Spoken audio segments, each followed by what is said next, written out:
जय श्री राम, जय बजरंगबली। क्या हमने कभी ये जानने की कोशिश की है कि हमारे बजरंगबली इतनी शक्ति होने के बाद भी इतने संयम और इतने शांत कैसे रह लेते हैं? उन वो जब एक बार तपस्या में लीन थे, तो वहीं पे बाली आया और उनको कहने लगा, किसकी भक्ति करते हो? या तो मेरी भक्ति करो या तो मुझसे युद्ध करो।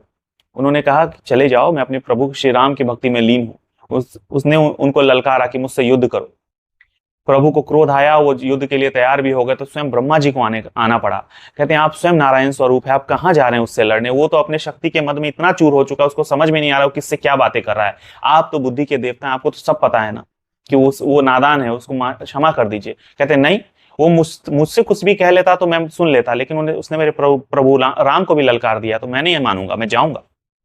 तो कहने लगे ठीक है प्रभु, अगर आप जा रहे हैं तो अपने शक्ति का 10वां हिस्सा लेकर जाइए, वो उससे वो भी बर्दाश्त नहीं होगा, वो एक क्षण नहीं टिक सकता आपके आगे। तो सोच लीजिए, वही बाली जिसने रावण जैसे महाबली को इतने सालों तक अपनी भुजाओं में दबा के घूमता रहा, वही बाली एक क्षण नहीं टिक पाया अपने बजरंगबली के आगे। जो बजरंगबली एक छलांग में पूरी सृष्टि को नाप दे, वो इतने विनम्र रहते हैं, इतने शांत रहते हैं। सोच लीजिए, वही बात जब लक्ष्मण जी अपने मूर्छित पड़े थे और उनको संजीवनी बूटी की जरूरत थी, तो हनुमान ने कहा मैं तुरंत जाता हूं, तुरंत लेकर आता हूं। प्रभु श्री राम की आंखों में आंसू देख करके प्रभु ने कहा आप चिंतित ना हो, सूरज निकलने से पहले मैं संजीवनी लेकर लौट आऊंगा। प्रभु ने कहा आ जाना हनुमान, लक्ष्मण की हालत ठीक नहीं है। प्रभु ने कहा मैं समय की दिशा बदल दूंगा, लेकिन मैं संजीवनी लेकर लौट जाऊंगा। और प्रभु गए और लेकर आ गए। आप ये सोचिए, इतना सब कुछ होने के बाद भी वो इतने विनम्र रहते हैं। थोड़ा भी हमारे जीवन में थोड़े धन दौलत जब आ जाते हैं तो हम कैसे कैसे आचरण करने लगते हैं। और वो हमारे प्रभु सबसे बड़ी बात सीखने के लिए, इतना सब कुछ होने के बाद भी वो कैसे बैठे होते हैं प्रभु के चरणों में। ऐसे भी नहीं, ऐसे भी नहीं, ऐसे ऐसे बैठते हैं वो। ये दोनों हाथ, ये दोनों उनका हिस्सा ऐसे जुड़ा होता है और ऐसे। आप सबको पता है कि कौन ऐसे बैठता है, किसके सामने बैठता है। हमारे निजी जीवन में भी ऐसे कई लोग होते हैं जो ऐसे करके बैठते हैं। और वो इतनी शक्ति होने के बाद भी किनके चरणों में बैठे होते हैं? प्रभु श्री राम के चरणों में। उन्होंने किसी और चीज की इच्छा कभी की ही नहीं।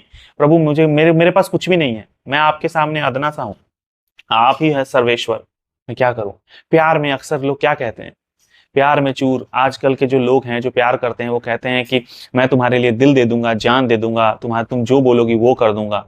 ठीक है, और गाने भी बना दिए, दिल चीर के देख तेरा ही नाम होगा, कहते हैं ना, लेकिन कोई करता नहीं है।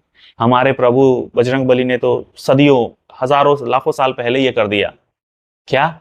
दिल चीर के सच में दिखा दिया कि कौन रहता है अंदर। इतनी इतनी भक्ति, इतनी भक्ति किसी के अंदर। प्यार में आप कह रहे हो, उन्होंने तो प्यार करके दिखा दिया।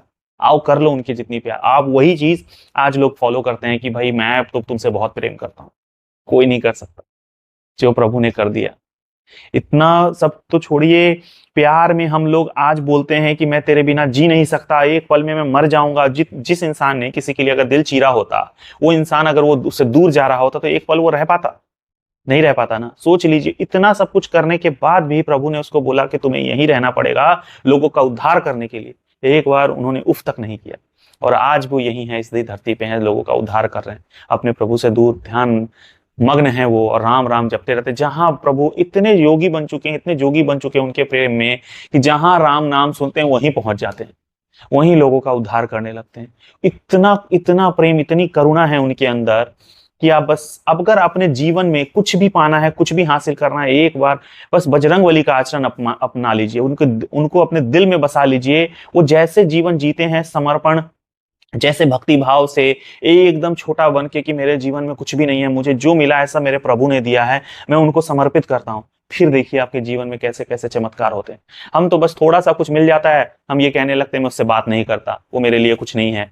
वो मैं गया एक दिन, मैं उसके घर नहीं जाता, मैं गया उसने अच्छे से बात नहीं की, आज के बाद मेरा उससे कोई लेना देना नहीं है। समझ लीजिए, हमारे प्रभु को उन्होंने कहा, श्री राम जी ने, कि तुम अब यहीं रहोगे, तब भी उन्होंने उनसे एक बार भी नाराजगी नहीं दिखाई। कहते हैं प्रभु आपने कह दिया, बस वो तब से यही है, राम नाम लेते रहते हैं, खुश रहते हैं। तो जीवन का यही सार है दोस्तों, सिर्फ कहने की बातें हैं। हमारे हमारे शास्त्रों में, हमारी जो कहानियां हैं, उन सब में ये सारी चीजें पहले से लिखी हुई है। जो हम आज कर रहे हैं वो सब पहले हो चुका है। बस हम थोड़ी थोड़ी बातों से परेशान हो जाते हैं, कोई हमसे दूर चला जाता है, कोई हमसे रूठ जाता है, तो हम कहते हैं अब तो तुम मेरे लिए कोई मैटर नहीं करते। ऐसा नहीं होता है। आराम से जीवन जिए, किसी के लिए ना कोई दुर्भावना रखिए, ना किसी के लिए कोई गलत गलत कीजिए, बस अपने आप को ठीक करिए। जब हम अपने आप को ठीक करेंगे ना, पूरी दुनिया अपने आप ही ठीक लगने लगेगी और हमारे जीवन में कोई कठिनाइयां ही नहीं होगी। एक बार बजरंगबली हमारे दिल और दिमाग में बस गए ना, फिर सफलता आपके कदम चूमेगी। बस मुझे यही समझाना था, यही बताना था। तो मुझे बहुत अच्छा लगा आज ये कहानी आप लोगों से साझा करके। अगर आपको भी ये कहानी पसंद आती है, ये बातें पसंद आती है, तो प्लीज इस वीडियो को लाइक जरूर कीजिएगा और चैनल को प्लीज सब्सक्राइब कीजिए। जैसा मैंने पहले बोला था, अच्छा लगता है जब आप लोग सब्सक्राइब करते हैं। जब मैं वो देखता हूं तो मुझे बहुत अंदर से खुशी मिलती है और प्रेरणा होती है कि मैं और अच्छी अच्छी वीडियो बनाऊं। चलिए, अच्छा लगा आपसे मिलके।